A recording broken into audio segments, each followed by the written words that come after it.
So, Bismillah ar-Rahman ar-Rahim. Allahumma salli wa sallim ala Sayyidina Muhammadin wa ala alihi wa ashabihi ajma'in. In one of the previous sessions, we were talking about how to make the best of the isolation that we're in, the social distancing, the lockdown, the shelter in place. And one of the concepts that I brought that's from our Muslim tradition, from our history, is the 6 M's for behavior change.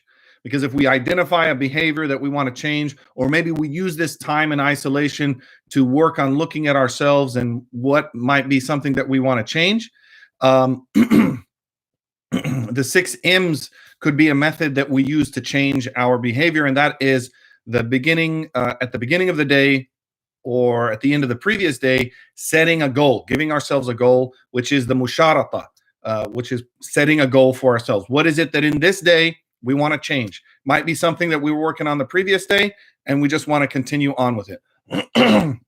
Excuse me. Then throughout the day is we're actually recognizing, we're looking at ourselves, we're being conscious of our actions, and that's the muraqabah. Being watchful of ourselves, being vigilant of ourselves, and also the mujahada, the struggle against ourselves. So when we see that action come up, or when we see ourselves not doing the action that we want to do, then we struggle against ourselves to make that change. Then at the end of the day, we take ourselves to account. We do the self-accounting, which is called the muhasaba. And then once we identify where we fell short of our goals that we set at the beginning of the day, then we do a self-reprimand. We just tell ourselves, you know what, you should have done this. Because we don't necessarily need somebody outside of ourselves to be telling us that. It's good to have reminders from folks outside of us. But the best person to remind yourself, to teach yourself, is you. One of my teachers in Mauritania, Shaykh Muhammad al-Amin, commonly known as Hadd Amin, he told me some lines of poetry, which is ما عاتب المرء الكريم كنفسه والمرء يصلحه القرين الصالح. There's no one who reprimands, who gives criticism of a person who's an honorable person, meaning somebody who has a sophisticated soul, a sophisticated nafs. If there's an honorable person, there's no one who can check that person, who can reprimand that person better than that person, him or herself. And then the second part of the line says, and a person will be benefited or made righteous through a righteous companion. So it's always good to have good friends. So we reprimand ourselves, and then even the mu'aqaba, which is we might impose a punishment on ourselves, which is nothing like self-harm or harming ourselves, but it's taking away something that we might have liked. So if there was, and we talked about that in one of the previous sessions, so you can check that if you want to review that. Then last week, I brought up one of the areas that we can work on changing during this isolation, that even though we're distancing ourselves from others, and we're doing the social distancing and the isolation, the shelter in place, the lockdown, whatever we're going to call it, that even though we're far removed from people, we can use this technology that Allah has given us as a blessing, the internet, the phones, the computers, and so forth, to connect with other people. And that's one of the things that I've been hearing from a lot of people, that they're connecting with people they haven't connected with in a long time. And I myself as well have found that because I'm not spending a lot of time in the commutes and the pickups and the drop-offs and the errands and this, you have a little bit extra leeway in the day to pick up the phone and send a message, connect with people, go through the list of people you want to connect with, starting with your family.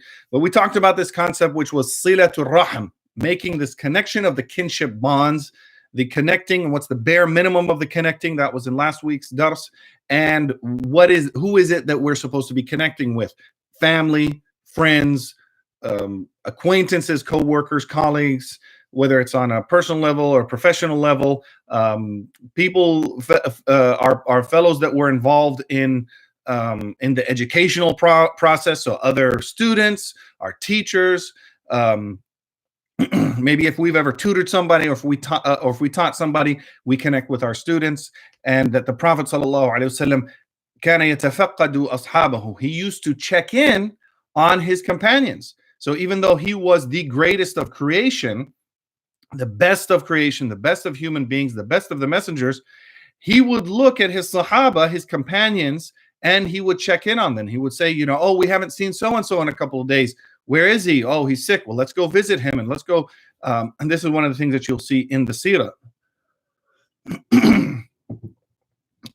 Okay, so today what I wanted to talk about is that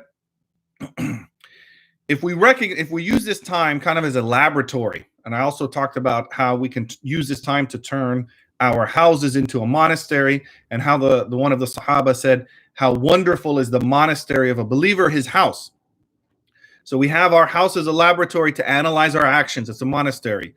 We got the 6 M's to start working on changing habits. One habit that we can work on changing is making sure to be better at connecting with other people, speaking with other people. And it doesn't have to even be just through the phones. It could even be the people in our house, connecting with our parents, with our children, with our sibling, for those who are married, with their spouse, whoever it is within the house that you're working on.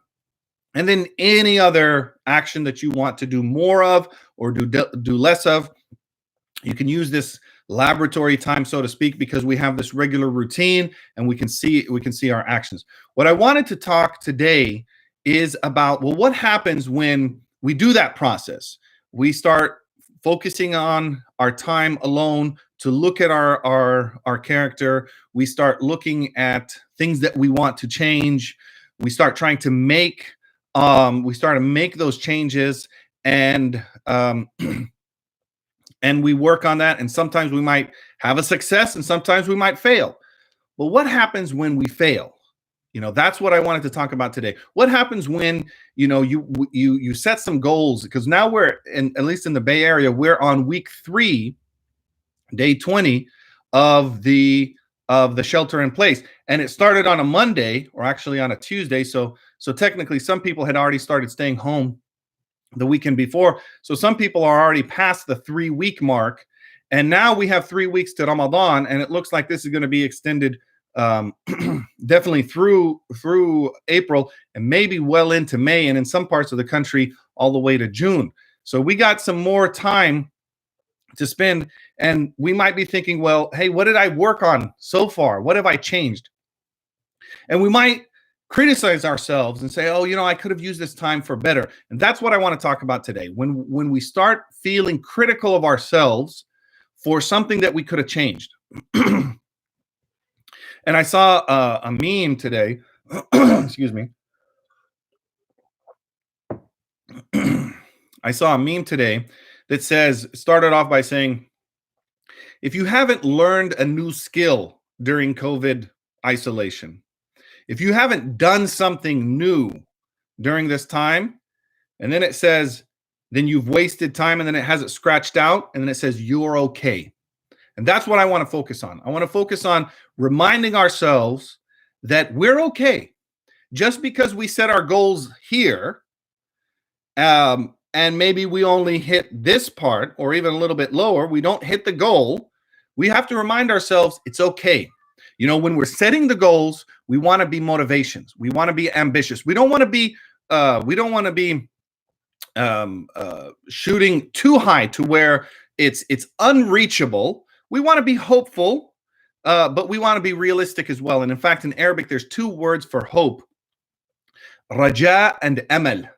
Amal is hope, and raja is also a word for hope. And some of the scholars said one of the distinctions between the two is raja is hopeful for something it's a realistic hopefulness. All right, so we don't want to have amal that happens that's hope that might be unrealistic. We want to have raja.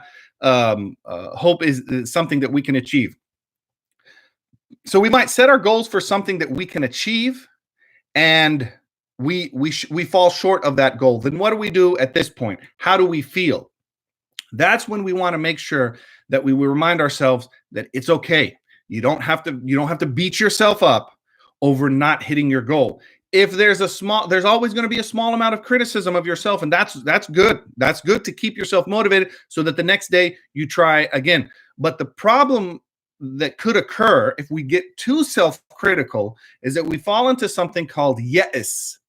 And this is spelled in Arabic, ya, alif with a hamza, sin, yes, Y-A''S. It's despair. Allah tells us in the Quran, He says, do not be in despair. Don't have ya'as of the rahmah, of the mercy of Allah subhanahu wa ta'ala. Don't ever be in a state of despair. Don't ever, if you feel yourself falling into the state of despair, which is like, oh, nothing's going to save me. I can't do anything. Woe to me. Oh, and I'm ruined. All of those type of statements, that's despair.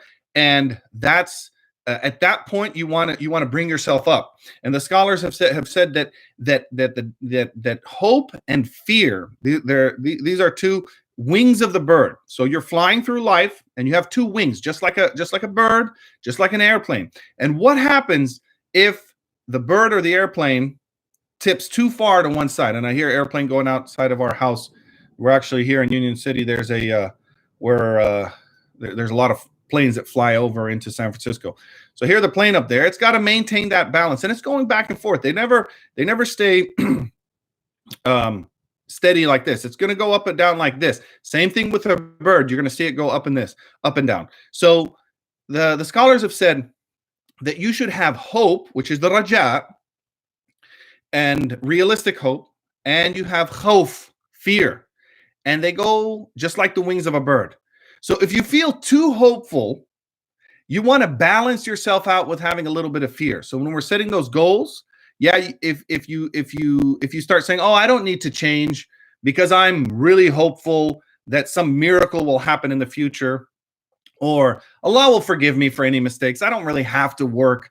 That's having too much hope. So you want to kick in a little bit of fear and remind yourself, no, Allah's going to take us to account. There will be an accounting on the day of judgment, and then have that balance out. But once you see the fear kind of taking over, and now it's becoming unbalanced, well, what could happen if a person starts talking to themselves with too much self-talk? The thoughts that they have of fear, it could lead into despair. All right, so you have raja, hope, that's realistic and balanced, and you have khawf, which is fear, realistic and balanced. And these two keep each other balanced. If you have too much hope, if you have too much fear, that's when the bird flips over, or the airplane flips over, and we're not able to travel anymore. So we want to keep them balanced. One of the things on the opposite end of the spectrum, if you want to look at it as spectrum, so here right in the middle is a balanced person, and they have enough hope and enough fear to keep them balanced. If they have too much hope, the Quran talks about this, and Allah tells us that there are a group of people that feel safe from the plans of Allah. They feel safe from the plans of Allah. What does that mean? What that means is that Allah has a plan. He has created this world. There's a beginning to this world. We live through this world. There's an end, and then there's an afterlife. There will be a resurrection. There will be a day of judgment. The scales will be placed down. Humanity and the jinn will be brought together. Our actions will be placed on those scales, and we will be taken to account for our actions, and then rewarded or punished, or if forgiven, we don't have to face the punishment for our mistakes and our sins. So if we think about that plan, then that's going to keep us balanced. If we forget that plan and we think, well, you know what, I'm fine, nothing's gonna hurt me, then that's the group of people that Allah says that they feel safe from the plans of Allah. And there's a story, or there's a section in the Quran where Allah speaks to Quraysh.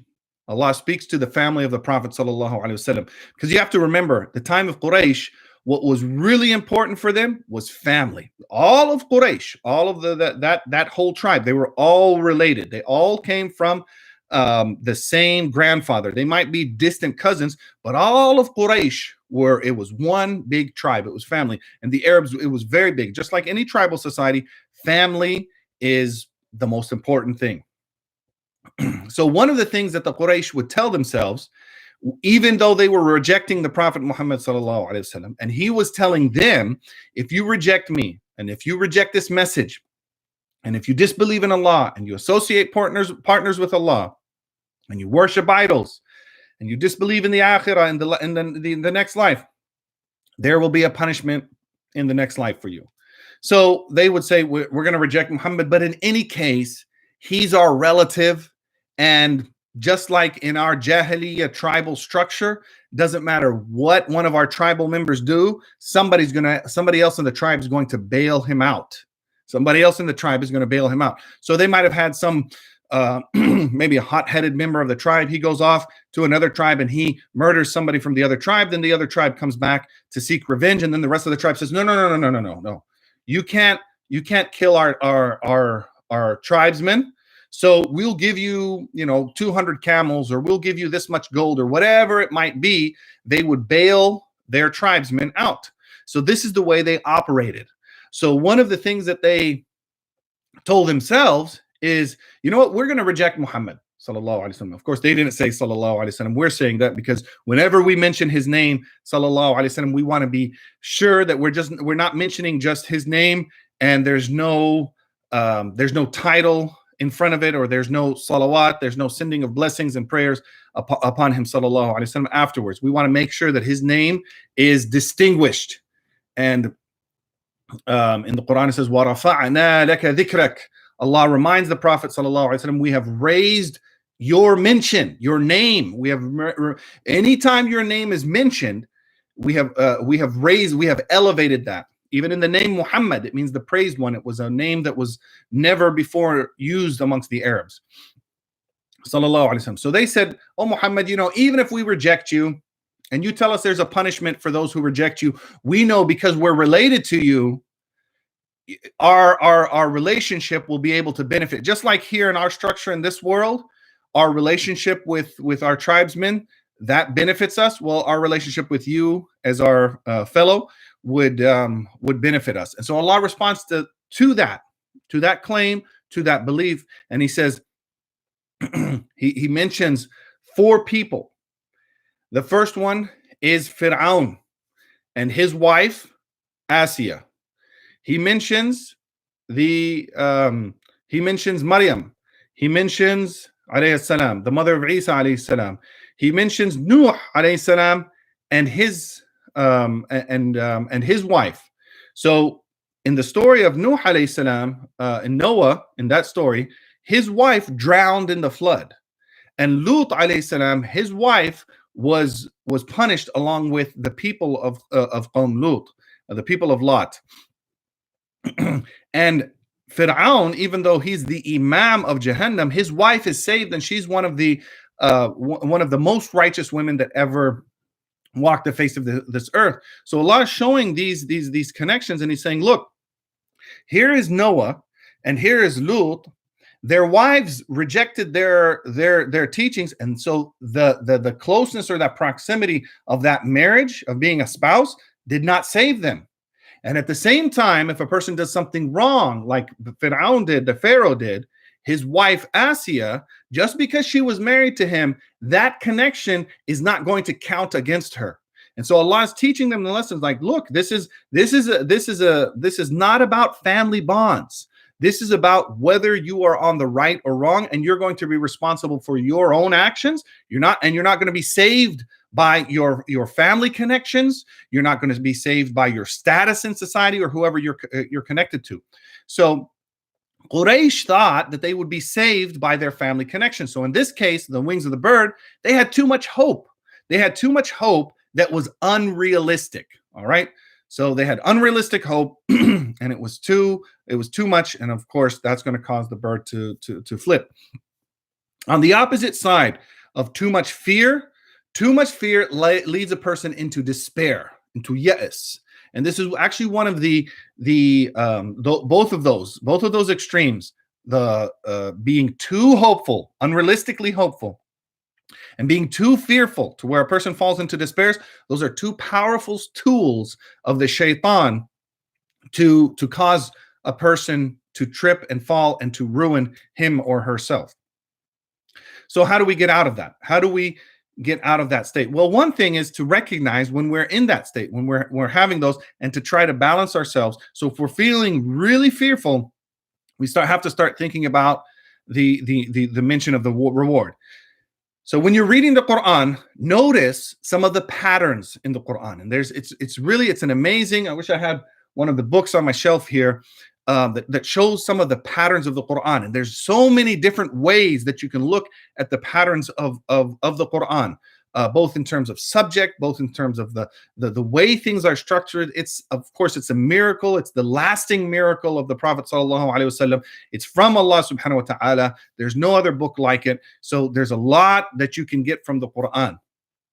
One of the patterns you'll see is that when Allah mentions his reward, like he says, Jannah, paradise, what will you also see very close to it?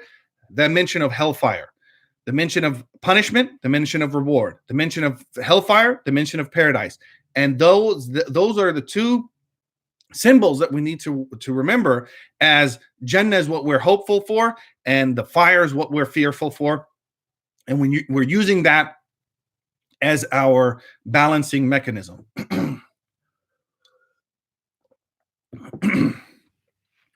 So when we get into that state of, if we noticed ourselves getting too fearful and too self-critical, oh, I should have done this, or I should have done that, that's when we need to counterbalance it out with the reminder of the reward of Allah subhanahu wa ta'ala. There's books that are written on this, and there's one, I don't know if it's been translated into English. I should actually check really quick. It's called Al-Targhib wa Tarhib. Oh, wow. As soon as I typed in Targhib, Targhib, the first thing that popped up was Targhib wa Tarhib, English PDF. And it looks like, no, that's not it. It looks like it might be, but it's a book by Imam al-Mundhiri, and I'm going to keep trying to look for it and maybe put it in the comment section. I can see there's a translation in Urdu available.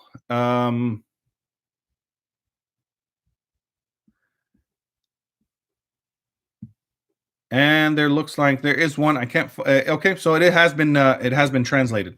So there is a translation. At-Targhib wa Tarhib is a collection of hadith, a collection of the sayings of the Prophet Muhammad sallallahu alaihi wasallam, but structured in a way similar to the Quran, in that it's, and of course nothing can be like the Quran, but it's just following that pattern of that structure of the mention of targhib, which is encouraging. It's making you want. Targhib is raghaba is to want. So what is it that we want? We want a reward. And when we get people motivated to increase that want, it's called targhib. We're like, come on over here. This is where the reward is. Targhib is, watch out for that. Be careful of that. It's making you fearful of that punishment. Same thing we do with children. If we say that here, there's a hot, there's a pot on the stove. It's cooking. Be careful of that. But come on over here. I got some candy over here. So if I tell somebody, if I tell my son over here, come on, I got some candy right here, that's targhib. I'm saying, come on over here. This is something good over here. But watch out for that fire. Don't touch that fire. That's targhib and tarhib. And so this book by Imam al-Mundhiri, which I see it's in English, and I'll try to find if there's a PDF online and link it to in the comment section, or sorry, in the description below. The Targhib wa Tarhib collects the sayings of the Prophet Muhammad sallallahu alaihi wasallam in a way that does that. In a way, there's a hadith that you'll see where the Prophet is speaking about the reward, and if you do this, there's this much reward, and this is the forgiveness that Allah. This is how great the forgiveness is of Allah subhanahu wa ta'ala. A person could come with mountains of sins, and Allah would wipe them out. And a person could come with mountains of good deeds, but one action that was really, really, really bad could just outweigh it. And I'll give you a hadith for that. So they said that if a person comes with a mountain of sins, and that's placed on the scale, and it weighs the person's sins and evil deeds down. But then the angels bring one little piece of paper. We don't know what that angelic paper is, but just imagine a little piece of paper, and it's got something written on it, and they drop that piece of paper on the scale. That little piece of paper that has something written on it, what is it? Has something written on it, will outweigh the mountains. Imagine that. Imagine the mountain. If you've ever seen a mountain in person or online or in a movie, just think of a mountain and then think of a little piece of paper. What is it that has to be written on this little piece of paper that could outweigh that mountains? And they said it's the kalima, the shahada, la ilaha illallah, Muhammadun Rasulullah. So that shahada that we carry in our hearts, don't make light of it. And that's a targhib. So whenever we're feeling too much despair, we can think about the power of the kalima, and that should bring us back up a little bit. Well, at the same time, if we're feeling like Quraysh was too hopeful for, unrealistic hope, the same goes if you could have a mountain of good deeds, and here comes the angels with a piece of paper with something written on it that outweighs the scale, outweighs that mountain of good deeds. What is that little piece of paper? The word of uff to our parents. The word of saying uff, just uff. If the angels caught that, and when the angels when they write things down, they write good deeds down immediately. We have two angels with us at all times, and they are our noble scribes. They're writing everything we do down. When we do a good deed, they write it down immediately. When we do a bad deed, the angel on the right, who writes down our good deeds, tells the angel on the left, give him time. Give him 6 hours to do his tawbah, to seek forgiveness. And there's a video on the MCC YouTube channel that I've done on the 4 steps of tawbah, or how is it that we do our repentance. And or it might be online, but there's a khutbah, RISR, R-I-S-R. That's the acronym that one of the brothers who originally filmed that talk did, that goes through the process of tawbah. So the angel on the right tells the angel on the left, give him or her time, 6 hours, to do their tawbah. If they do the tawbah, it never even gets written down. That's another targhib. That's a reminder of the good reward, and should encourage us that there's a lot of forgiveness out there. But if we don't do that tawbah, then the angel writes it down. Well, if at one point we said a simple disrespectful word to our parents, we said uff, the angel wrote it down, and then and wal-iyadu billah, we ask Allah subhanahu wa ta'ala to not make us from those people, and to forgive us if we've ever done such a thing. If we have that piece of paper that says uff, and the angels place it down, it would outweigh a mountain of good deeds. This is in the spiritual realm, so we have to think about the effects of our actions. But when you hear those 2 hadith, here you have 2 pieces of paper, 2 mountains, and those little pieces of paper can outweigh the mountains. Well, those are the ahadith. If you just heard one of those ahadith, you might have become like very hopeful, but not enough fear to balance you out. Or you might have heard just one of them, the one about the uff, and you became too fearful, and you don't have the hope to balance it out. So the Prophet Muhammad sallallahu alaihi wasallam, he was the healer of the hearts, the doctor who looks at his Sahaba, his companions, and by extension us. He's speaking to us in our ahadith, in his sayings. He's speaking to us, and he knows our states. He knows what we're going through, and he's speaking to those states. So he knows the human being is going to go through these states and need this balancing out. And so he tells us ahadith that remind us of the reward and encourage us for the reward and encourage us to be hopeful. But he also talks about things that would cause us to be fearful as well. And so this collection of ahadith, the Targhib wa Tarhib by Al-Mundhiri, try to find it. If you can purchase it as well, it would be great to have it on your shelf and to start reading through them. Okay, so we have the Targhib and we have the Tarhib. We have the encouraging. Targhib is literally creating hope or creating desire or want for that thing. We have those 2 elements. I want to share a story. And it's a story of one of my teachers, and actually are I have a number of teachers, shuyukh, that I've studied with in Mauritania, and all of my shuyukh studied with one sheikh. They've studied with multiple sheikh, but I was able to study with my teachers and with the teacher of my teachers, Murabat al-Hajj wal-Fahfu, rahimahullah. He passed away about 2.5 years ago in 2017. And he lived for over 100 years. They said they estimated he was between 110 and 120 years old. He walked to Hajj and walked back across the Saharan desert and walked back. It took him 3 years. And he always is in a state of reciting Quran. I never saw him except that he was either doing dhikr, reciting Quran, or teaching students, or asking about the guests and being generous with people. So a student came to our teacher, Murabat al-Hajj, and he says, Murabat, I have a problem. I feel that I'm lazy. Okay, so here's the story. This is a true story. I know the brother. I wasn't there when this occurred, and this is in West Africa, in the country of Mauritania. If you type in his name, Murabat, Murabit, Al-Hajj, Alhajj, you will see pictures of him. There was a famous photographer about 25 years ago who went out there and did very beautiful photography of the school and the area out there. It's almost, I mean, alhamdulillah, when I was studying there, it was like being in a National Geographic documentary. I mean, there's just amazing plant life. It's a desert, but there's just amazing plant life, amazing rock structures, even cave paintings that are maybe thousands of years old. So this student went out there, and one of the things that was bothering him was that he felt that he had too much laziness, that he was lazy, and he wanted to change it. Okay. Now think about this story in the context of what we're talking about, which is wanting to change something about our character. Maybe we're doing too much of something that we want to change, or we're not doing enough of something else that we want to do more of. Okay, if we're in that state where, you know what? There's something that I should be doing more of, but I'm not. So I'm lazy. All right, I'm a lazy person. Excuse me.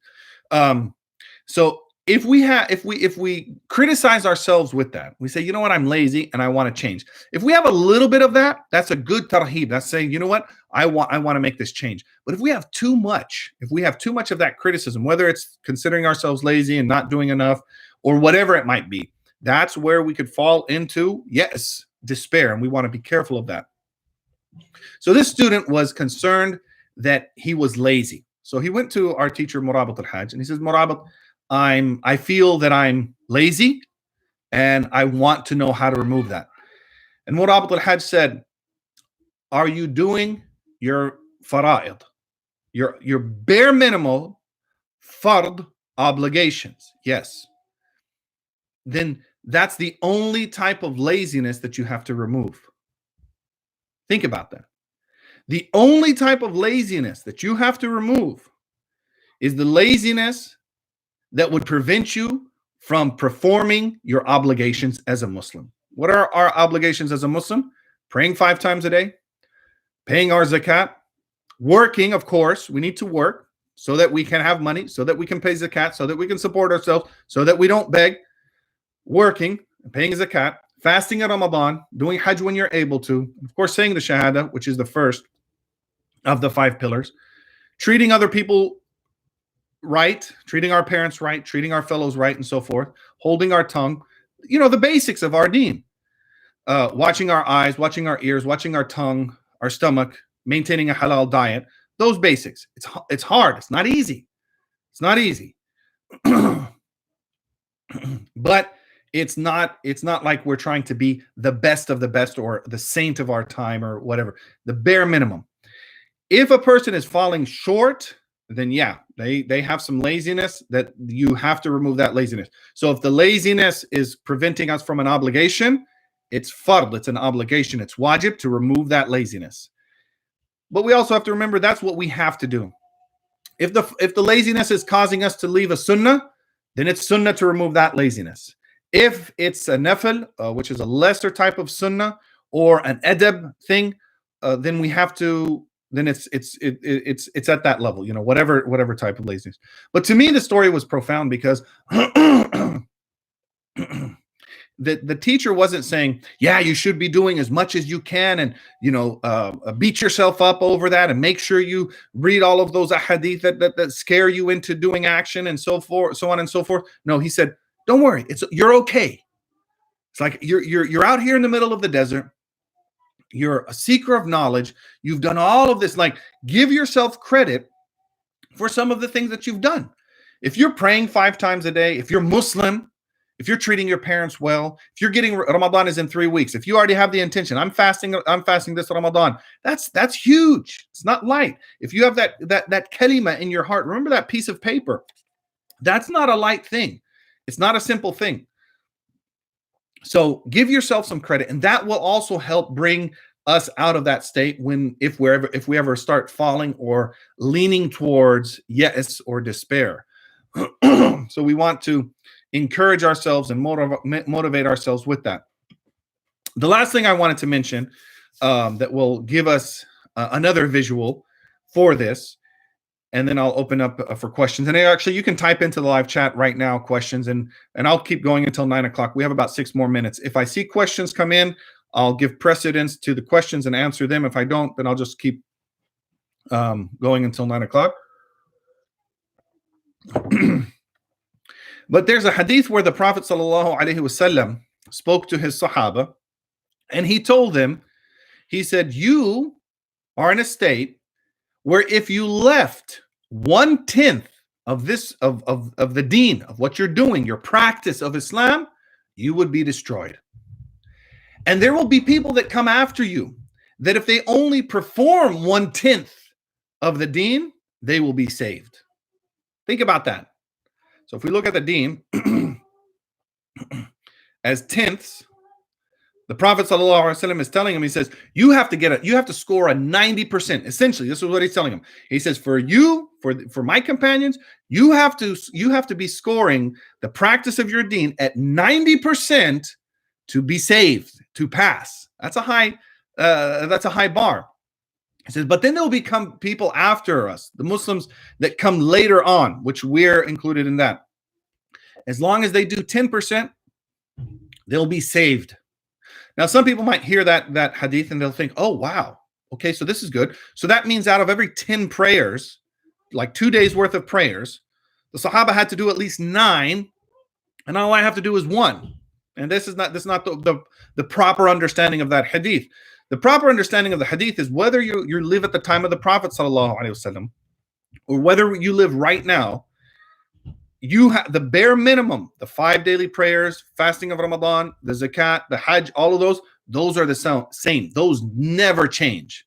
There's nothing that our modern society, our technology, our globalization, mass communication, ease of transportation, all of that stuff, that's not going to change the bare minimum.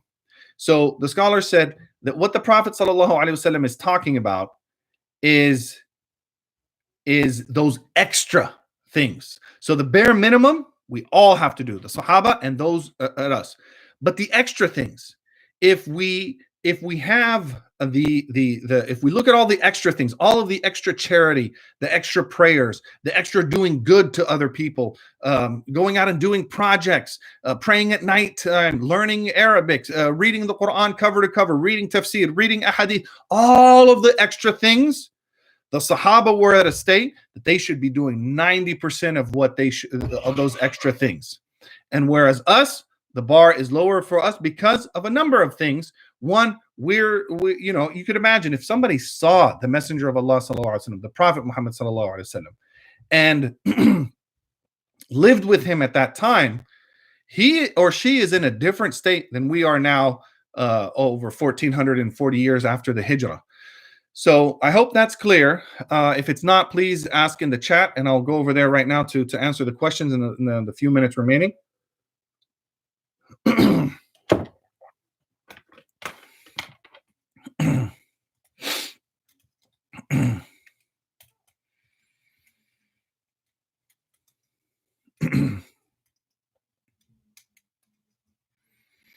Okay, so the question is, I'm going just to summarize it.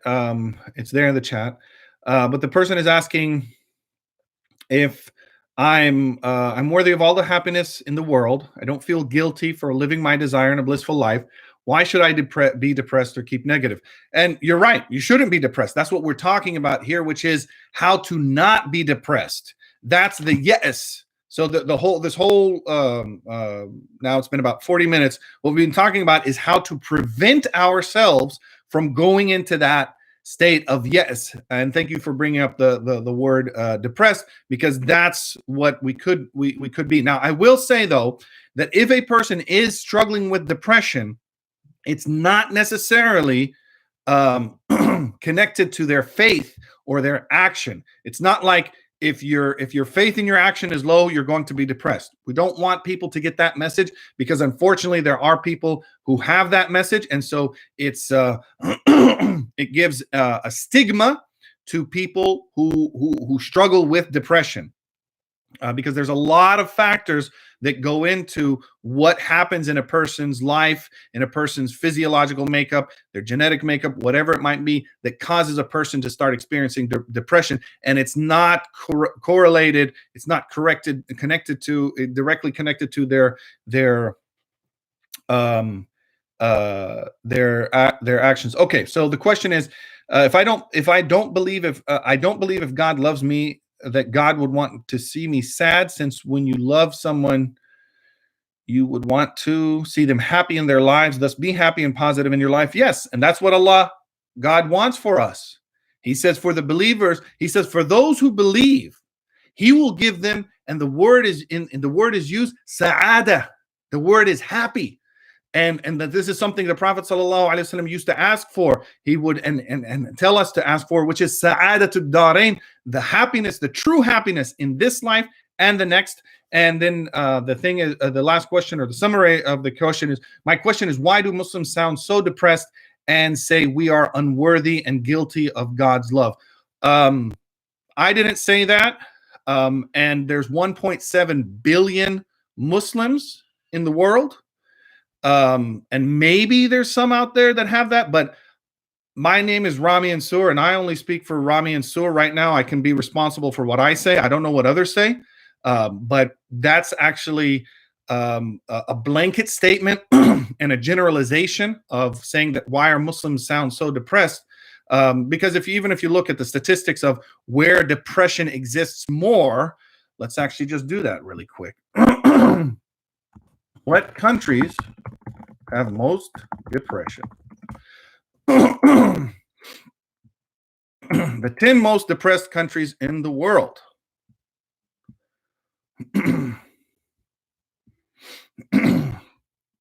Number 1, China. Number 2, India. Number 3, the United States of America. Number 4, Brazil. We don't get to a Muslim country until we get to Bangladesh, number 5. Number 6, Russia. Number 7, Indonesia, Muslim country. Number 8, Nigeria. They have a lot of Muslims and Christians. Pakistan and Iran. So let's keep our generalizations out of our sense making of the world. We want to stay away from generalizations. If somebody says, my question is, why do Muslims sound so depressed? Well, maybe we need to think about what it is that they're saying and looking, and are they presenting a proper understanding of this faith? So I hope all the best for you in your journey. And I hope that you meet Muslims who properly represent our tradition. And this tradition and this way of life of Islam is a way of seeking happiness, of seeking true happiness, and seeking transcendence. And we're connecting to the other world, to the next life, while still remaining in this world. But there are some people who seek happiness through things, and they never end up being happy. They might smile a lot, they might sound happy, but inside they don't have the happiness that they've been seeking for. So we also have to remember there's a type of illusion about this world. And some people might sound happy, but inside they're not really happy. And some people you might interpret however they're presenting themselves as, oh, they're depressed, and they may or may not have depression, but maybe they're not depressed. Maybe it's your perception of that person. So we really have to be self-critical of ourselves and make sure, am I making sense of the world in the best way I can? We're not going to capture reality and be able to make sense of every single thing, but am I putting my best foot forward and being able to make that statement? I hope that gives you some insight. I'm sure I didn't answer your question completely, but keep seeking, be on the path of seeking guidance from Allah. We also believe that true happiness can only be found in the belief in one God, Allah, God, Adonai, by whatever name it is, Khuda, that we're going to call Allah, the one true God. If a person does not believe in the one true God, no matter how happy they look or they sound, they will never have true happiness. And even if they fill their lives with all of the things that make them feel happy, when they come to the next life, and when God takes them to account for not believing and for rejecting the message of the Prophet Muhammad sallallahu alaihi wasallam, then they will not have found that. And thank you for sticking with me while I try to make my way through the question. And I hope all the best for you on your journey. And what I could say is, I'm not the one who guides. The 1.7 billion Muslims are not the one who guides. The 7.2 billion human beings are not the one who guides. The one who guides is Allah, is God. And if you seek guidance from Him truly and sincerely, and you turn to Him, you turn to God and you say, please guide me. If you turn and make a plea and say, I want to find guidance, I want to find that happiness that I know can exist, then that's the way, because hidayah, we believe guidance is from Allah subhanahu wa ta'ala. We have another question. Actually, this might not come. Okay, so I believe that's it. I want to also be respectful of the time. It's 5 minutes after the hour, and this was supposed to end at 9 o'clock. I want to be respectful of the time. Thank you very much for being patient with us while we work through the technical difficulties at the beginning of the session. Thank you for the wonderful questions. And thank you for being there to listen. In Mauritania, they say that the gift of the student or of the seeker is to have a teacher, and the gift of the teacher is to have a student. So thank you for your gift, and thank you for listening, and thank you for helping me when I speak and when I answer questions. It's helping me.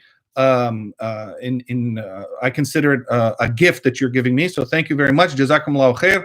Thank you for everybody for attending. May Allah subhanahu wa ta'ala bless you and bless your families and keep you safe during this time, and keep all of humanity safe, and get us out of this this pandemic in the quickest way fashions and the best way fashions. أقول قولي هذا استغفر الله لي ولكم سبحانك اللهم وبحمدك نشهد أن لا إله إلا أنت نستغفرك ونتوب إليك. السلام عليكم ورحمة الله.